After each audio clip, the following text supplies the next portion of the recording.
Magandang umaga mga kabahagi. Welcome po dito sa ating programang Pamumuno 2025. Muli niyo po kaming samahan sa isang oras na talakayan kasama ang ating itatampok sa araw na ito kabilang sa mga tumatakbo ngayong nalalapit na halalan. Ako po ang inyong lingkod, Met Sanding Minion. At syempre po mga kabahagi, ako po naman ang inyong kabahagi sa Himpapawid, Ben Paipon, para sa ating Pamumuno 2025. Ang makakwentuhan natin sa araw na ito, isa po siyang abogado. At, hindi lang abogado ito. Ano? Hindi lang abogado ito. Number one. Number one. Oo nga eh. At isa pa. Nag-rock number one. Isa pa. Oh. Graduate ito. Cum laude. Yan kita mo na. Ayan, parang ayoko nang tumabi. Hindi, bagay kayo. Siya po ay rank 1 sa bar exam noong pong 2004 sa grade na 88.53 lang naman. Ang baba, 88. Oo. Graduate po siya ng UP Diliman noong 1999. At parang matanda ako sa kanya. Bakit ganun? 1999. With a degree in Bachelor of Science in Business Economics. Yung nga po, no? Kung saan po siya nakamit yung kanyang cum laude award. And graduate din po siya ng Ateneo de Manila University. Aba, taong 2003 po as Juris Doctor with the second honors. Ayan. Siya po ay founder at managing partner ng DC Law and isa po siyang instructor sa De La Salle College of Law and Far Eastern University Institute of Law. Uy, marami tayong mga OJTs, di ba? From FEU. Oo. And La Salle. Okay, first nominee ng, eto na. Pamilya Ko Party List, At marami siyang advokasya talaga, nakatuon, para sa mga pamilya, sa mga extended families, sa mga single and solo parents. Let us welcome, dito po sa ating programang Pamumuno 2025, Attorney Arnel Diaz. Yes, ma'am. Good morning po sa lahat po ng mga nanonood ng ating live feed at mga tagapakinig. Balita ko, umaabot po tayo sa Bicol. So, batiin ko po ang ating mga kababayan sa Bicol. Marhay na aldaw po sa Gabos.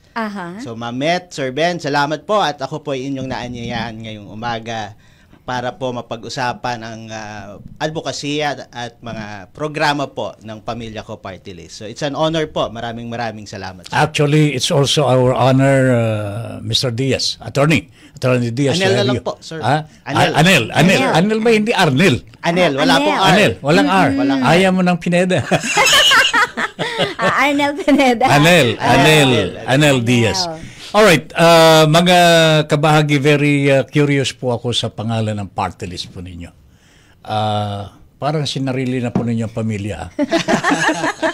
Bakit nga ba? What exactly is Pamilya Ko all about? Thank you, sir. Yung Pamilya Ko Party List, unahin ko po, bago po kaming party list, no? Baguhang party list po. First time po naming makikilahok sa darating na halalan.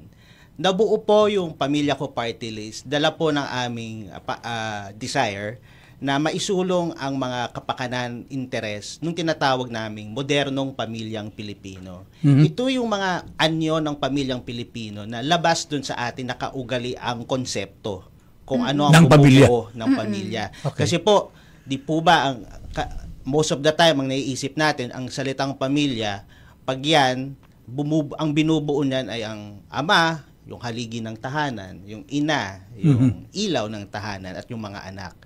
Pero kung titingnan po natin ang ating lipunan ngayon, iba't iba, marami na pong mga iba't ibang anyo ng pamilyang Pilipino. Meron tayong mga solo parents, meron tayong mga OFW families, meron po tayong mga live-in, may mga anak po sila pero hindi po sila kasal. Correct.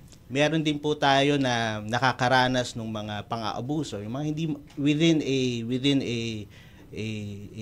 a marriage or a romantic relationship, nakakaranas ng pang-aabuso sa kanilang partner. Meron tayong mga adoptive families.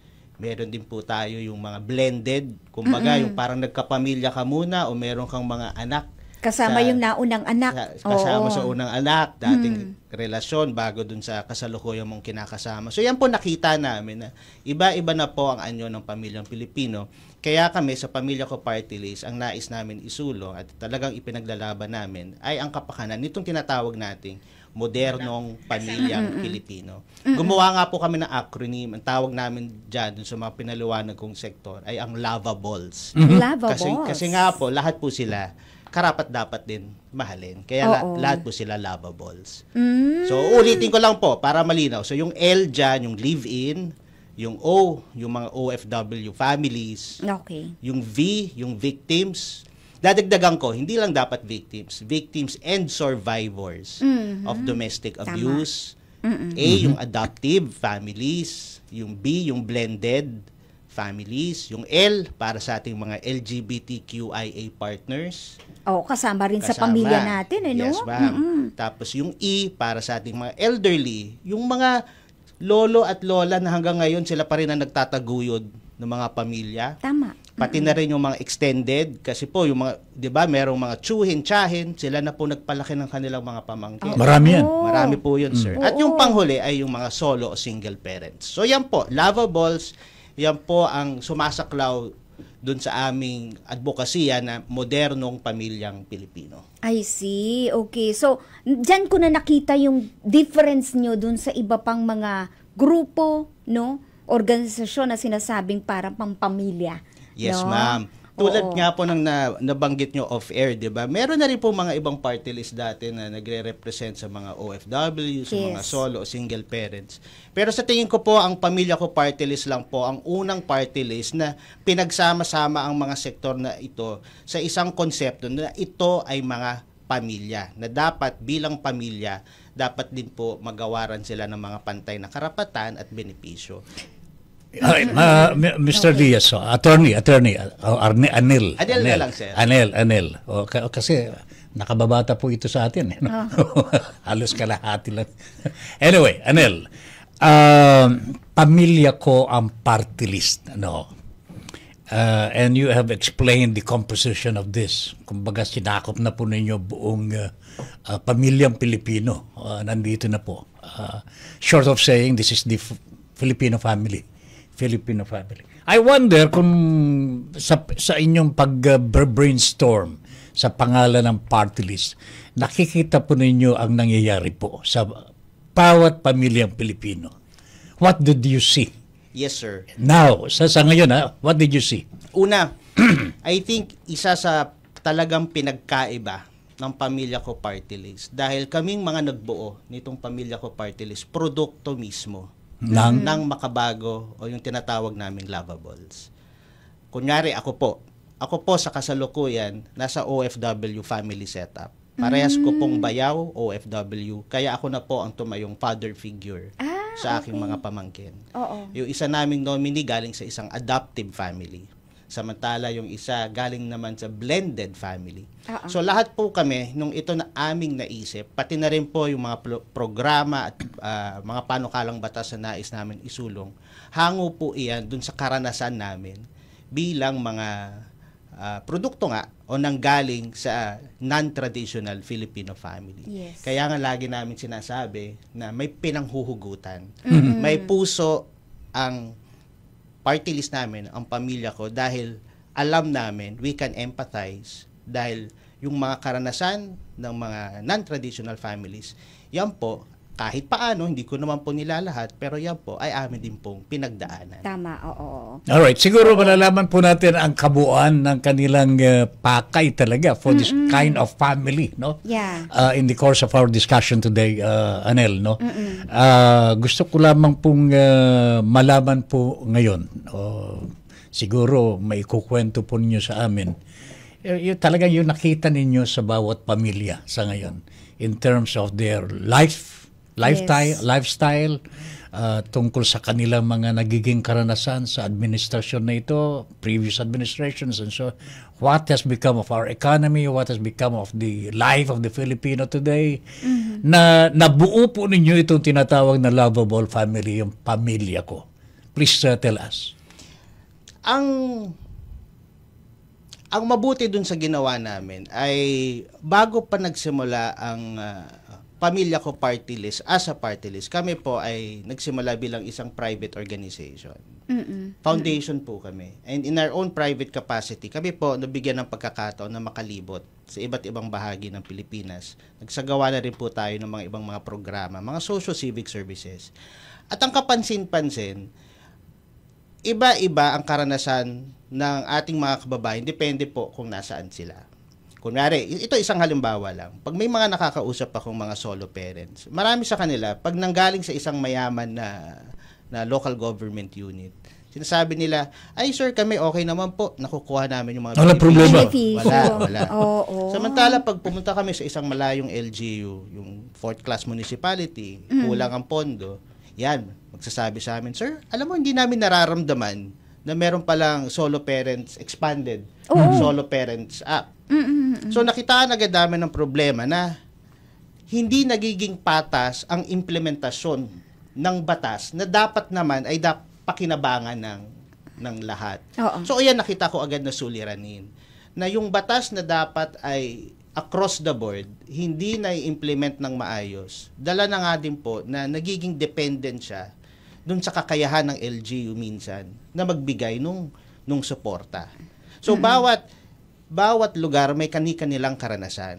Pero, kung aking bibigyan siguro ng isang parang universal na pangangailangan ng lahat po ng ating mga kababayan, kasapi man sila sa lavables o hindi, kitang-kita ko na hirap at kulang ang healthcare ng ating mga kababayan. Ito medyo labas dun sa advokasya namin. Pero nakita namin yan na isang mahalagang kailangan talaga pagtuunan ng pansin ng national government at siguro ng buong gobyerno, national man o lokal, ay ang pagbibigay ng maayos na healthcare services sa ating mga kababayan. Diyan po talaga kulang na kulang. O maraming nahihirapan. No? Sa mga may edad, no? Yes ma'am. Kasi nakalibot kami. Kita namin kung ano kanilang mga hinaing. So, diyan, palagi, pasok, gamot, pagkain, hanap buhay. How about the education of the family? Pamilya? Yes, of course, sir. May mga lumalapit na nakikiusap, sir, baka naman, pag manalo ang Pamilya Ko Party List, mabigyan po kami ng mga scholarship programs, lalong-lalo na sa mga OFW families at mga IPs. Meron po tayong mga nakausap na IPs na talagang ipinapakiusap sa amin ay kung kami ay manalo, huwag silang kalimutan, bigyan din ng opportunity sa ating mga indigenous peoples. Kaya kung ating talagang titingnan, ilalabas ko siguro muna sandali sa usapin ng party list dahil tayo po nagkaroon ng pagkakataon na lumibot sa buong bansa. Nakakalungkot talaga kung ating titingnan na marami po tayong kababayan na pag-iiwanan sa mga oportunidad, sa edukasyon, sa hanap buhay, sa healthcare, sa pagkain. Kaya po talaga dapat double time para po sa ating mga public officials to make sure na wala maiwanan. Alright, kasama lahat sila, no? Mamaya po, tutukuyin na po natin itong mga problemang ito. Sige, actually, marami mga social issues tayo na pwedeng ihain dito at alamin natin kung ano ang maaaring maitulong, no, ng Pamilya Ko Party List, particularly ng ating first nominee rito, si Attorney Anel, no, para sa mga ganitong mga usapin. Pamumuno 2025. Pamumuno 2025. Okay, muli po tayo nagbabalik dito sa ating programang Pamumuno 2025. Kanina po ay nabanggit ko yung mga AM stations natin na nakahook ngayon. Ito naman po ang mga FM stations natin na nakahook din po sa ating programa. Nandiyan po ang 96.1 FM Tarlac, 95.1 FM Palawan, 96 or 98.3 1 FM Lucena, 92.1 FM Mindoro, 88.31 FM Legazpi, 96.1 FM Surigao, 95.91 FM Butuan, and sa Tacloban nandiyan po ang ating 96.7 1 FM. Magandang araw po sa inyong lahat. Okay, so Tata Ben, ito balikan na natin ang ating Guest for today, si Attorney Anel Diaz mula sa Pamilya Ko Party List First Nominee. Yes, okay. Kanina natanong natin yung tungkol dun sa mga advokasya, no? Tanong ko lang ito, with regards sa mga social issues na kaakibat po ang mga pamilya, no? Ito, pag-usapan natin ang issue ho ng mga same-sex marriage, which is very much, ngayon, no? Debate, no? Sinasabi na may mga grupo na ayaw nito, especially those in the Roman Catholics, no? Meron namang iba po sinasabi na papaano naman daw po yung mga totoong mga nagmamahalan kahit na ba sabihin nga nasa ibang no? Nasa LGBT community. Yes, ma'am. Yes. Ano po ang masasabi niyo po doon? Sa Pamilya Ko Party List, meron kaming tatlong talagang panukalang batas na nais isulong. So yung isa doon sa tatlo na yan ay isang domestic partnership law. Ang makikinabang po dun sa aming isinusulong na domestic partnership law ay ang mga live-in at ang mga LGBT partners natin. Ang layunin ng domestic partnership law ay mabigyan sila ng mga ilang karapatan para po maayos ang kanilang pamumuhay. Bigyan recognition at protection ng kanilang pagsasama. Tulad po ng karapatan na magmana, karapatan na pangasiwaan ang kanilang mga properties, mga ari-arian nila. At ito yung importante, yung karapatan na magbigay ng advance medical consent, mga medical directives, lalo na pag panahon ng emergency. Di po ba kapag itakbo mo ang partner mo sa isang ospital, magkaroon ng emergency, tatanungin ng doktor, sir, ma'am, anong gagawin? Opo. Pag malaman na live-in kayo o kaya LGBT, hindi ikaw ang tatanungin kung anong gagawin dun sa pasyente. Maghahanap pa ho sila ng nearest of kin o yung pinakamalapit na kamag-anak. Yan po yung nakapaloob dun sa aming isinusulong na domestic partnership law. At ito po lilinawin ko, hindi po ito marriage. So, hindi po ito same-sex marriage. Bakit po?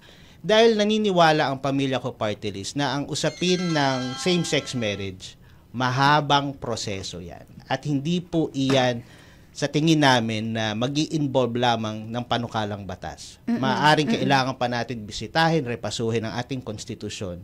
Dahil iba ang mga probisyon sa ating konstitusyon patungkol sa pamilya at sa marriage. Pero para sa amin, kahit alam namin na mahabang proseso pa iyan, mahabang debate pa ang ating pagdadaanan pagdating sa same-sex marriage, hindi po natin pwede ipikit ang ating mga mata sa realidad na sa kasalukuyan ay may mga LGBT tayong mga partners. Kaya po kami, ang isip namin, ano ang pwede nating gawin sa kasalukuyan na magbibigay proteksyon sa kanilang pagsasama habang tayo ay papasok pa lamang dun sa mahabang debate at proseso ng same-sex marriage. Kumbaga, ang objective namin, mabigyan sila ng interim protection. Dahil hindi pwede na pabayaan lang natin sila na unprotected, na pag-iiwanan, samantala tayo ay nagdedebate pa. Yes. Kaya sa amin, in other words, Anel, what you're trying to tell us, yung sa LGBTQ, the LGBTQ, diba, yes sir. magkaibang sex yan, magkaibang gender. Gusto nila mag-asawa. Gusto nila mag-partner na. Your party recognizes that. But not necessarily na talagang you accept it as a matter of fact already. The union. Parang between husband and wife, ganito rin po ba yung sa LGBTQ ang recognition na ibinibigay po ng party list? Hindi po. Diyan po kami malinaw. Kaya namin sinasabi, hindi yung isinusulong po namin ay hindi same-sex marriage. Hindi po kayo sumasang-ayon na magkaroon ng same-sex marriage? Not for now. Not for now. Kaya nga po, ang aming sinasabi ay mahabang proseso pa ho, mahabang debate ang same-sex marriage. Pero for now, ano po ba ang pwede nating gawin para nga po maproteksyonan ang mga kababayan natin na nasa loob ng isang LGBT Relationship. Yes, Diyan oo. po pumapasok yung aming isinusulong na domestic partnership. So what Oo. kind of protection do you envision? Ano to? Yun nga po, Financially, let's say, yung mga ari-arian, yan, mga Yes, properties. yun nga po. Yung mga nabanggit ko, una, magkaroon sila ng right to each other to inherit. Dahil wala po silang legal, sa mata ng batas, wala po silang Wala, legal oo. relationship. Yes. So kung may naipundar man ng isang LGBT partner, hindi po yan mapupunta dun sa kanyang partner, mapupunta pa ho yan sa kanyang mga kamag-anak. Paano Oo. kung sila parehas ang nagpundar Tama. nung property Naghirap na yun? no? Yes, sir. Oo. Pangalawa, yung sinasabi ko nga, yung magbigay ng desisyong pang-medical. Yan po, napakahalaga. Dahil, yung sa example ko nga po, live-in kayo na matagal, LGBT partner kayo of 40 years, pagdating po ng panahon na magkaroon ng medical emergency, isusugod nyo po sa ospital, tatanungin po kayo ng medical professional, ng doktor, kung ano ang gagawin sa pasyente kung ito ay mawala ng malay. I-revive pa ho ba to o papabayaan na lang? Pag malaman po na wala po kayong legal relationship, kung kayo po ay isang LGBT partner, hindi po ikaw ang tatanungin Of Yes. course, of course. kung ano ang gagawin. But that's Hahanap not pa the ng law. Yes. ibang kamag-anak, Maghahanap pa ho. kapatid, o di Maghahanap kaya. ng nearest of kin, yung pinakamalapit na kamag-anak. Yes. Sa aming isinusulong na domestic partnership law, aming isinusulong na dapat yung partner na, yung partner na po ang bigyan ng karapatan na magbigay ng consent na iyan. Oo. At babanggatin ko lang po, nagawa na po iyan. Kung ako ay hindi nagkakamali, ang Quezon City po ay meron yung Right to Care Ordinance. Parang ganyan yung kanilang konsepto. Oo. Binibigyan ng karapatan yung Partner. na magbigay ng ganong klaseng consent. I see. So kami, sa pamilya ko party list, kung yan nagawa na ng Quezon City, bakit hindi natin pwede gawin sa buong Oo bayan? nga. I'm more Oo. concerned now, Anel. So how society recognizes the partnership? Alam mo yung sa ngayon, we're alien sa atin yung kumbaga so, lalaki, hindi naman babae, kanyan di ba? Oo, Yes, Parehong sir. babae yan Ibang dating sa atin, di ba, ano sa ang ngayon? protection ng mag-partner from societies, yung ba paglambas sa kanila o pa, yung bang Kaya nga po sir, yun ang ating iniiwasan. Hindi po sila dapat na-discriminate dahil lamang ay no sila... discrimination dapat. Of course. Meron na po ba tayong batas tungkol dyan? May mga anti-discrimination laws po tayo against the LGBTQ community or even yung mga iba nating mga sectoral. Pero as a partnership, as a union, sa aking pagkakaalam, wala pa ho. Are you going to work on that? Yes, because that's the whole purpose. That's the underlying principle of the domestic partnership law. Correct. Na nakikita po ng Estado na itong mga partnerships na ito, itong mga unions na to ay nag-e-exist kung kaya't dapat proteksyonan po ng Estado. Alright, Ayun. Okay. Sige. So, meron pang isang issue na eto, no? Nakita ko ito, no? When I having a research that one of the thing na sinusulong nyo is to legislate surrogacy.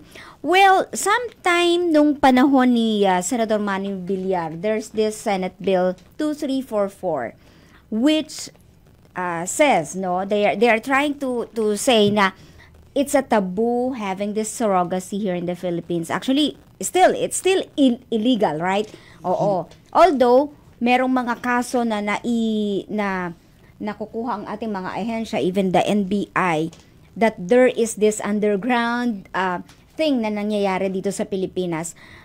Ano ang ibig po bang sabihin nito? Kayo ho mismo magsusulong nito para gawing legal ang surrogacy dito sa ating bansa? Kami po nagsusulong ng isang legal framework nang sa ganon ma-identify natin under what conditions, parameters, pwede tayo mag-resort sa isang surrogacy. Dahil nga po ang problema ay dahil wala pong batas na umiiral sa atin patungkol po sa surrogacy, nagiging occasion po siya for exploitation ng ating mga kababaihan. It is almost as close to organ donation or organ yung binabayaran. Yeah. Diba? Kasi Nagbebenta. Yan. Ayaw po natin yan. Oo. Pero babalikan ko po yung ating konsepto, hindi rin natin po pwede ipikit ang mata natin sa realidad na nangyayari. Nangyayari po. Yan. At para po sa amin, para po sa kapakanan, di lamang po nung surrogate, pati na rin po nung anak, pati na rin po yung magulang na nag-avail po ng surrogacy, dapat malinaw.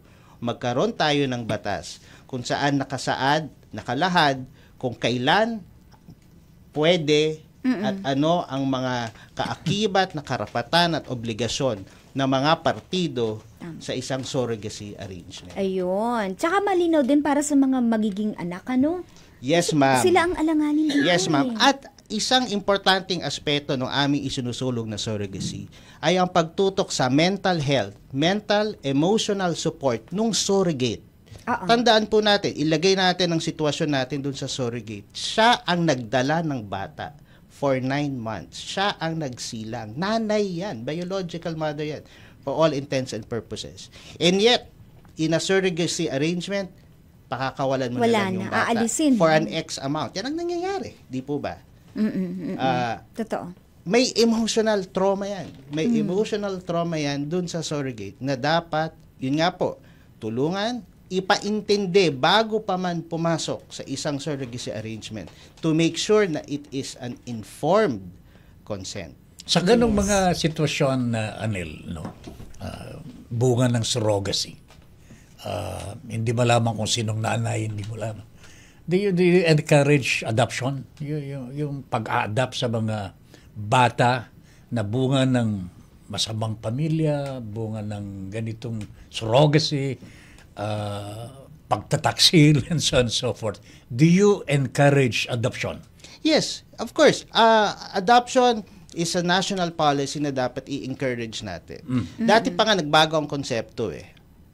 Ini-encourage natin dati ang adoption for the benefit of the parent. Ang konsepto natin, pag hindi ka magkaanak, mag-adopt ka na lang. Yes. Pero nagbago na, nag-shift na dapat ang paradigm natin. Ang adoption should be for the benefit of the child. Diba? Isulong natin ang adoption dahil marami po tayong mga orphan, marami po tayong mga anak na nanggaling sa isang violent or abusive environment. Correct. Isulong ang adoption policy para po For the sake- maproteksyonan. For the sake of the child. For the sake of Yes. Not for the sake of the not, family. not for the sake of the parent. Yan po ang konsepto dati eh. Na Okay. isulong adoption para sa kapakanan ng mga magulang na hindi magkaanak. Oo. Nakakalimutan na dapat sa lahat po ng mga usapin patungkol sa bata, ang prinsipyo palagi for the best interest of the child. Correct. Okay. Oo. Masingit ko lang yung adoption, attorney. Dapat mas mura na kasi marami daw nahihirapan mag-adopt kasi ang mahal ng proseso. Diba? Bawasan Yun. ang mga requirements sa adoption. Oo. In fairness naman, ma'am, tayo nagbago na. Ang adoption ngayon, hindi na po yan judicial process. Meron na pong, nagsulong na rin po ng batas ang Kongreso na mas pinabilis at hopefully mas pinamura Yan. ang adoption. So we are in the right direction naman po pagdating dyan. Pamumuno 2025. Pamumuno 2025. Eto, pag-usapan na natin na actually lahat naman ng pamilya problema ito no? Yung sinasabi nga kahirapan at masasabi nga naghihirap ang mga kababayan natin lalong-lalo na pag ang usapin ay mga basic commodities natin. No? Ang totoo mga niyan, pagkain. Anel, ang presyo ng mga bilihin mukhang hindi nating kaya na, no? Ang LRT, nagtaas din po ng kanilang pamasahe. Yes. Pero mas matagal po na humihingi ang mga manggagawa ng sweldo. Yan. Komento sa sweldo. Pero walang nangyayari.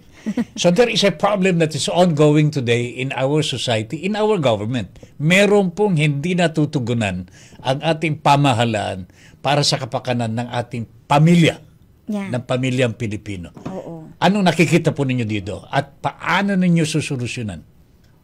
Unahin ko muna qualification, hindi po tayo expert on developmental economics, no?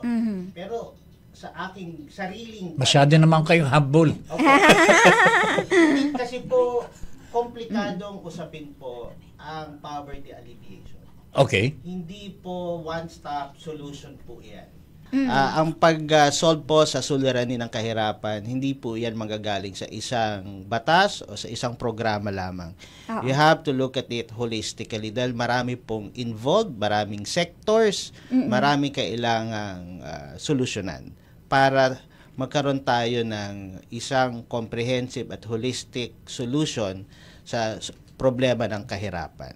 So susubukin ko po sa abot na aking makakaya himayin yung mga various aspects na yan. Pagdating po kunwari sa usapin ng inflation sa ating mga basic commodities, ang presyo po at the end of the day, driven yan by market forces, supply, demand. Supply and po ba? demand. Yes. Nagsubok dati ang gobyerno na mag-impose ng mga price ceiling, pero alam naman natin naging short-term solution din po yan. Hindi po rin yan sustainable. At marami din pong mga ekonomista nagsabi na hindi yan ang tamang approach. So kung iyan ay driven by market forces, law of supply and demand, di ang tutukan natin ang supply, the supply side. So papasok tayo ngayon sa agrikultura. Dapat po mag-invest tayo sa ating mga agricultural sector. Doon tuunan, bigyan ng pansin paano maging epektibo, paano maging efficient, effective ang ating agricultural sector. May mga nagsusulo nga din po, 'di ba, yung national land use. Linawin natin, 'di ba? Ano yung mga areas, paano natin ma-maximize yung ating mga lupa for agricultural purposes. Isang aspeto pa lang po 'yan. Opo. Number 1, pangalawa. Wala akong personal knowledge pero naririnig natin na may mga cartel sa mga basic commodities. At yung mga cartel po na yan, isa sa mga dahilan kung bakit po tumataas ang presyo ng mga kumokontrol. May kumokontrol. Okay. Again, babalik po kasi tayo, law of supply and demand. So kung meron pong mga cartel talaga na mapatunayan na nandyan, habulin, Yun. parusahan. Yan po dapat tutukan din ng executive branch. So yan po mga ilang halimbawa lang dun sa aking sinasabi na ang paghanap po ng solusyon sa issue ng inflation pagdating sa pagkain at basic commodities ay holistic. Hindi po pwede one-stop measure lamang. So sa mga dalit sabi, Nel, yung ginagawa ng ating gobyerno po ngayon, sinusolusyonan yung supply ng karne sa pamagitan ng MSRP. Yan. May SRP na pinalalabas sila no? Yung ano bang pangalan? Suggested retail price. Parang yung price ceiling po. At the end of the day, wala rin. Nasa konsepto po siya ng price ceiling. Sa aking pananaw, dahil ang pamilya ko party list naman po ay hindi party list ng mga ekonomista, di po ba? So ako po nagsishare lang ako ng sarili kong pananaw, sariling pag-iisip. Tulad nga po ng karanasan natin sa price ceiling sa bigas, yan po magbibigay sa atin ng short-term solution. Hindi sustainable. Hindi ko po sinasabi na mali. Hindi ko po sinasabi na hindi natin mararamdaman ang benepisyo ng pagkakaroon ng isang price, minimum o maximum retail price. Mararamdaman natin yan.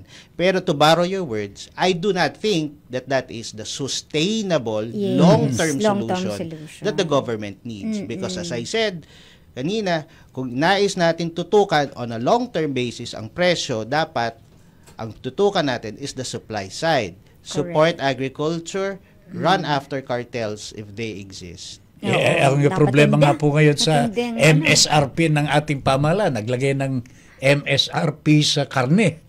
Ang nangyari naman po ngayon, ala na ho yung karne. Wala na. Nawala yung karne sa merkado. Wala na eh. Wala naman silang makukuha. Sasabihin nila so, di ba? Mag-i-import. Ano po? Mag-i-import This will talaga. compound the problem that has been there. Yes. Which brings me, sir, to my point na I think we should support the agricultural supply here. Hindi dapat matakot ang gobyerno na mag-invest sa ating mga farm workers. But I think this is not the concern of our government. Na palakasin ang supply ng ating agrikultura dito po sa ating bansa. Wala po ako, sir, sa gobyerno, so hindi ko po masabi. Pero naobserbahan po ninyo ito. Ang ma-observe ko lang naman po talaga ay yung reality natin na mataas ang presyo. So dapat tayo po magtulong-tulong. Yun. Kung tayo po, kunyari kami sa pamilya ko party list, kung tayo po ay pala rin makaupo sa Kongreso, siguro naman po kahit paano meron tayong mabibigay na inputs. Kung paano po ang magiging mas epektibong approach. Correct. Okay, sige. Pamumuno 2025. Pamumuno 2025. Okay, eto na, pumapasok na po tayo sa last segment ng ating programa. Siyempre pa, Tata Ben, eto na yung iyong matinding tanong para sa ating guest. Nakakatakot naman itong sinasabi niyo last question. Hindi naman. Baka mamaya umayaw ang ating... Hindi, para lang makausap ng ating guest for today, ang mga viewers natin. I think, eto pang ano lang naman po sa kaisipan po. Anel, this is the naisipan po ninyo na talagang pumasok sa larangan ng politika. And you came up with a beautiful name, Pamilya Ko, which includes you, me, and the rest of the Filipino people. Napaka-comprehensive itong idea ng inyong party list. People know about this already. Alam na po ng taong bayan na meron pong Pamilya Ko. And you have spoken to them, at least narinig ka na sa ngayon. Sa tingin mo, at this point in time, ano ang dahilan at iboboto ng taong bayan ang Pamilya Ko party list? Please tell them. Face the mic, the camera yan. Ito po. Salamat, sir. Sa tingin ko po, dahil ang Pamilya Ko party list may pinanghahawakan na 3 katangian. We have 3 traits na I think pwede namin talaga sabihin sa ating mga kababayan na ito yung mga katangian kung bakit kami naiiba sa mga ibang party list. There are 156 party lists. Pero kami po naniniwala sa Pamilya Ko party list. Una, kami ay tunay at totoong party list. Bakit po namin sinasabi yan? Dahil meron na po tayong nakalatag, handang plataforma para po sa ating mga modernong pamilyang Pilipino. At yung plataforma po na yan, hindi po yan kinopya, hindi po cut and paste, hindi recycled. Galing po sa aming isip at puso, dala na po ng aming karanasan dahil po kami mismo ay bahagi nga po at produkto ng modernong pamilyang Pilipino. Pangalawang katangian po, kami po naniniwala na may puso. Dala na nga po na kami ay nanggaling mismo dun sa sektor na nais namin i-represent. Lahat po ng aming ginagawa ay hango sa aming karanasan. That's why meron po tayong empathy at may pinanghuhugutan ang gawa ng Pamilya Ko party list. At yung huli, kami po naniniwala, meron kaming word of honor. Meron po tayong isang salita. Bakit po namin nasabi? Dahil hindi pa ho kami pumasok sa politika, hindi pa ho kami party list. Kami po ay foundation pa lamang, maliit na foundation. Pero kahit paano, sa abot ng aming makakaya, kami po nakahatid na ng tulong at serbisyo sa aming sektor, sa ating mga miyembro. Kaya naman po, walang kaduda-duda sa amin na kung sakali man kami ay palarin at makaupo, ay mapapagpatuloy namin ang aming nasimulan. At higit sa lahat, ang Pamilya Ko party list, itong aming kampanya ay sariling sikap, sariling kayod. Wala po kaming sinasandalang mga malalaking politiko. Kaya nga po, tuwing bumibisita ako sa mga bayan-bayan natin, usually first time nilang marinig ang Pamilya Ko. Dahil wala pong national candidate o local candidate na mga bigatin ang nagdadala sa Pamilya Ko party list. Kaya ang lagi ko ipinapaliwanag ay kung kami man ay palarin, makaupo sa Kongreso, yan ay dahil sinuportahan kami ng taong bayan. Hindi po dahil may sinasandalang kaming politiko o malaking negosyante. Kaya naman pagdating ng panahon, kung kami ay nandun na po, ang tanging babalikan lang po namin, ang tanging pagkakautakan lamang po namin ng loob, ay ang mga taong sumuporta sa amin. So yun po siguro, sana yun na ang matandaan na ating mga kababayan, na kung nais nila ng isang tunay, may puso, at may isang salita na party list, ay makonsider nila ang Pamilya Ko party list 150. Naniniwala po ba kayo, Anel, no? With Pamilya Ko party list, na ang mga problema po ng lahat ng problema ng pamilya natin ngayon nanggagaling po sa tinatawag po nilang paghaharing uri ng mga politiko ngayon, born out of the so-called political dynasty. And what do you have in mind about this? Would you support Congress, no, to come up with the law, enabling law that would finally put into effect yung diwa po ng ating saligang batas na alisin ang political dynasty sa ating lipunan? Una, sir, mahirap tayo na magkaroon ng very generalistic at simplistic view na sasabihin natin ang punot dulo ng kahirapan ay dahil sa isang problema lamang. Hindi natin pwede sabihin na dahil meron tayong political dynasties, ayusin natin ang political dynasties, maayos na rin po ang kahirapan. Again, babalikan ko, poverty is a complicated issue. Hindi po iyan masusolusyonan ng isang aspeto lamang.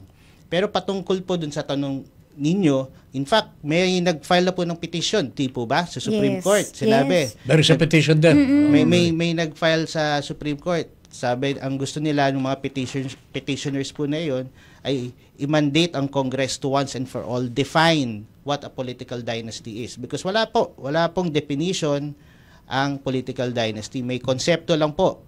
Problema, iba't iba tayo ng konsepto. Ano ba ang political dynasty? Mag-asawa ba? Political dynasty na ba yan? At ilang generation ng political dynasty? 1, 2, 3, di ba? Iba-iba ang ating konsepto.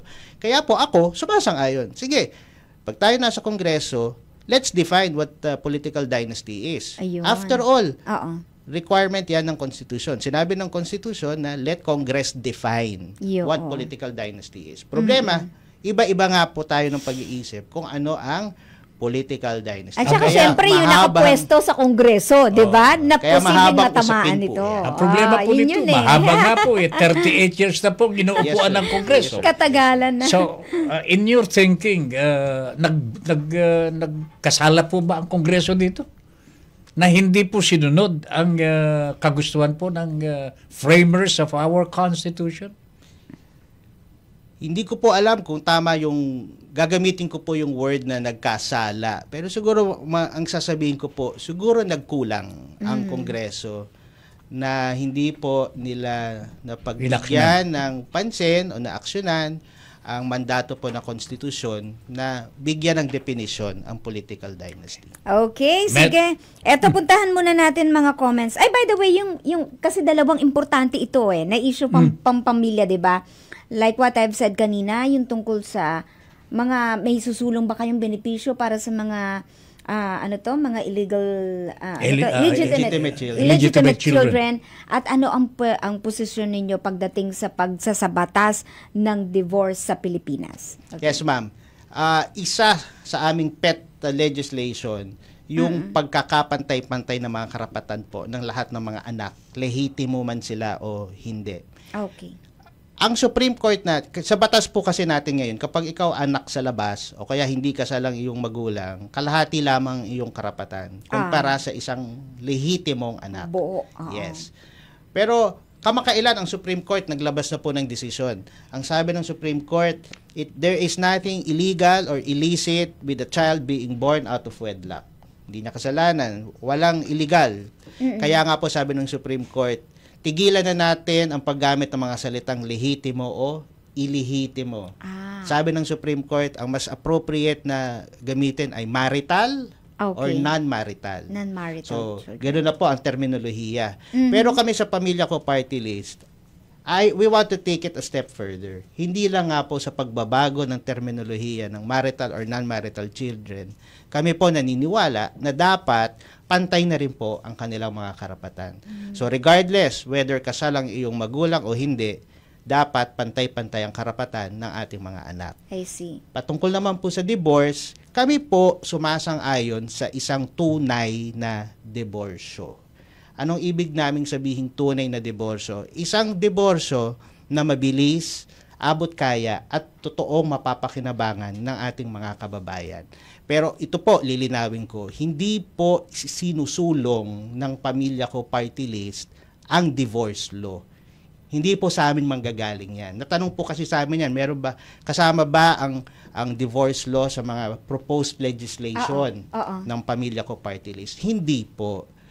Hindi yan kasama sa ating platform of government. Pero kung sumasang-ayon ba kami sa konsepto ng isang diborsyo, yan ay aming papaboran kung aming makita na yan ay mabilis, abot kaya at mapapakinabangan na ating mga kababayan. Ayun. So, pamilya pa rin tayo, no? Yes, ma'am. Yung pagbubuklod-buklod Yes, na pamilya. Okay, shout out natin mga viewers and listeners. Karel Renya, Lizelle Caranza, EJ Vergara, Booker Panotes, Gian Salentes, ang dami nila. Fedora Palma, Jaren Sanipa, Zaiden Ordonez, Justin Capuno, Dayan Santiago, Gabriel Damaso, Jemuel Amorado, Maria Bettina Cruz Villanueva, Eden Pedralves, gayon din si Unumake and Karen Mendoza Pama, si Jared Valencia, suportado namin ng pamilya ko party list dahil totoo ang advocacy nila. Si Dwayne Sumera para sa bawat ina, ama, anak at lola't lola. Hashtag 150 pamilya ako party list. Ayan, si Kurt Besandre, kailangan natin ng tunay na representative na maintindihan ang struggles ng bawat pamilya sa araw-araw. Kayo sa balota, huwag kalimutan. Ayun na, ang pamilya ko party list. Merong question dito. Paano nyo balak bigyan ng financial support ang mga non-traditional na pamilya tulad ng solo parents? Ask ni Karel. Okay. Ayan. Sa solo parents, babalikan ko yung sinabi ko kanina na nagkakaroon tayo ng problema sa implementation dahil nagiging depende siya sa kakayahan ng local government unit. So naiisip namin na dapat ang mga benepisyo ng solo parents manggaling sa national government, kasama na po sa budget process, at hindi po manggaling sa LGU ang pag-download po nito kundi sa mga national government agencies. Yan po one way to make sure na magiging patas ang implementation po ng mga benepisyo, lalo na yung subsidy na nakukuha dapat ng mga minimum wage earners na solo parents. So parang diretso sa DSWD, Yes. parang ganun. Opo, hindi para po hindi na maging depende sa kakayahan po ng local government unit. Isa na lang, si Marco Lopez, paano nyo tutugunan ang domestic abuse? Yan. Sa domestic abuse, nako, mahabang usapin dahil nagbigay nga ako ng policy direction namin sa Governor Generoso sa Davao Oriental nung tayo ay naanyayahan doon. Ito na lang po sa mabilisan. Dapat ang approach natin sa domestic abuse ay protection, investigate, prosecute. Ang nangyayari po kasi sa mga domestic abuse cases natin, ang first responder, normally po yan sa barangay. Pero ang instinct po ng ating mga barangay ay sinusubukan po ipag-areglo. Mali po yan. In fact, bawal po, hindi po subject ng compromise ang mga kaso ng domestic abuse. So dapat palitan. It has to be ang instinct, protect. Ilagay natin ang sarili natin dun sa biktima.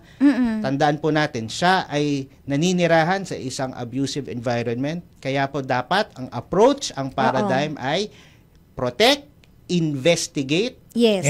file, then prosecute. Bilang isang abogado, pwede ka ba magbigay ng legal Assistance. service para sa kanila? In fact, ma'am, yes, ginagawa po namin yan. Nagsasagawa tayo ng mga free legal clinic nung tayo ay hindi pa ho nasa politika. Pero pag tayo ay nasa kongreso, idadaan natin sa mga kaibigan nating abogado dahil bawal na po ang congressman practice. Yes, sir. All right, anyway. Nako, sir, thank you very much sa panahon na binigay nyo para kayo ay makasama namin dito sa programang Pamumuno.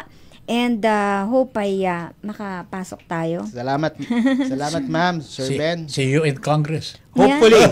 Hopefully. God willing. willing. And with the support of our people. All right. Maraming Yes. Okay, magpapasalamat din tayo sa mga kaagapay natin sa production. Nandiyan po si Miss Ango, ang ating head. Of course, Sir Ram Malonzo. Andyan din po si Fiana Sweet Ferrer. And of course, si Serge Magat sa production pa rin. And of course, si Rona kasama natin dito ngayon sa booth. Ayan, mga technical people natin. Sa pamuno ng ating engineer Dave. Engineer, thank you very much. And our technical supporters from different universities in Metro Manila, TUP, Joshua Seda, and Dromar Napay. Yan. NCST, Aldrin Santiago, researcher po natin ito. At yung ating kaganda-gandang production assistant na dito sa booth po natin, si Ma'am Yay! Rona Manlapas. Oo. Thank you very Uy, much. acknowledge naman natin, attorney, ang mga kasama niyo. Oh, yung mga po. kasama Yes, po ninyo. Yung aking yung Yes. aking moral support. Mga kasama namin sa kampayan si Ma'am Tricia at si Sir Tricia. Zab. Ayan, thank you very much po Okay, sa thank you very pagbisita. much. Okay, so sumain nyo na naman po ang isang oras sa talakayan dito sa ating programang Pamumuno 2025. Of course, magbabalik kami tomorrow sa isa na naman pong itatampok natin, ha, na tumatakbo ngayong halalan. Ako po ang inyong lingkod, Met Sading Minion. At syempre po, ang inyong kabahagi sa Himpapawid, Ben Paipon, para sa ating Pamumuno 2025. Pamumuno 2025. Pamumuno 2025.